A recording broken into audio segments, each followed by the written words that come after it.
ra mình mẹ đầu đã nó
như mãi ăn hoa ấy làm đấy con không có đây bên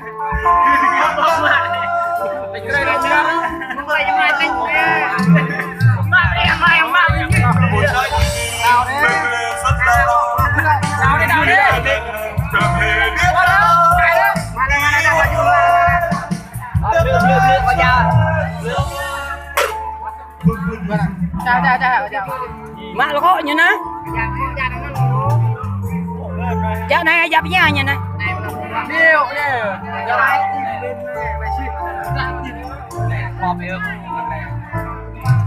không được luôn là không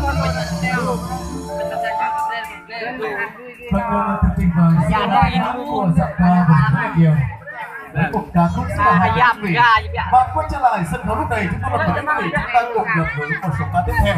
Kính mời tiếng hát của bạn Hiên. Vâng, kính mời những người sân khấu để tham gia chương trình của ca khúc tiêu chuẩn của mình. Và sau ca khúc tiêu chuẩn này sẽ là tiếng hát của Tiên Đi Trung Bình sau ca khúc này.